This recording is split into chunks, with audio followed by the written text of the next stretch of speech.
So, what if the whole debate around gender equality is missing something? Something fundamental? Today, we're going to dive into a pretty provocative perspective from the YouTube channel Rogertistic.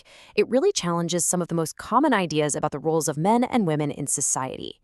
The entire video really boils down to one simple but incredibly loaded question. Are women equal to men? Let's unpack the creator's argument step by step and see exactly how he gets to his controversial answer.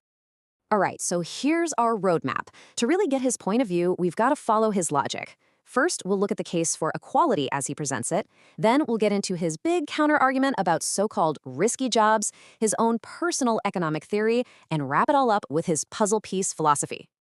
Now, the speaker doesn't just jump straight into his own opinions. He actually starts by laying out a picture of the modern feminist movement, and he acknowledges the many areas where he sees women fighting for equal rights. And wow, it's a huge list, right?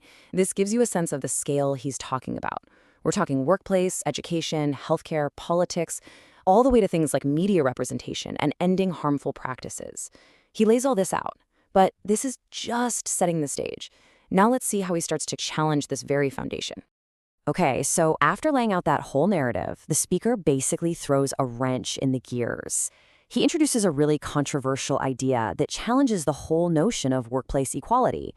This distinction he makes between convenient jobs and dangerous ones. And this is really the core of his entire argument. You see on one side, you've got what he calls the convenient jobs, which he claims are dominated by women. And on the other, you have these risky, physically demanding professions that he argues women just aren't fighting to get into. This contrast right here is the launchpad for everything else he says. And this is where he really spells it out. In his own words, and I'm quoting directly, women fight for jobs only when it is convenient for them. They don't fight for jobs when it is a necessity to risk their lives. I mean, that is a claim that is definitely going to start a conversation, to say the least. But he doesn't just stop there with job selection. Nope, he goes deeper, and he starts weaving this pretty complex economic and social theory that's supposed to explain, the very structure of our society. So get ready, because this is where things get even more intense. This quote right here is basically the cornerstone of his economic theory. A man earns for his family, but a woman generally earns for herself. It's such a simple sentence, but it carries a ton of weight and implications for how he sees the roles of men and women in the economy. So, how does he connect these dots? Well, for him, it's like a four-step logic. Step 1, the man is the main provider for the family. Step 2, the woman's role is to be a supporter, not the main earner. Step 3, because of that, a job given to a man is actually supporting a whole family. And then the final, really explosive conclusion. This, he argues, is why men often get prioritized for promotions and higher pay. And just when you think it can't get any more controversial, he makes this claim. He says that the whole push for women to get jobs and be equal is really just a symptom of men failing to be good enough providers. In his view, a woman needing a career is actually a sign that society's kind of broken. So, after deconstructing the modern world as he sees it, what's his big solution? What's his vision for how things should be? Well, he wraps it all up in this single, really powerful metaphor he calls the puzzle piece.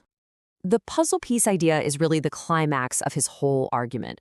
It's pretty simple. He's saying men and women aren't meant to be identical or equal.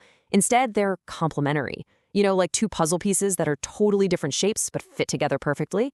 He says if they were both identical squares, they couldn't actually connect and make something strong.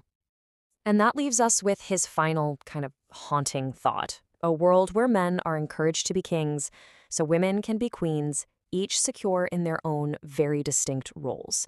He seems to believe this is a world we've lost, and that the reason we're becoming equal is because masculinity and femininity are fading. So what do you think? Is this a vision for a better society, or is it something else entirely? The answer, as always, is up to you.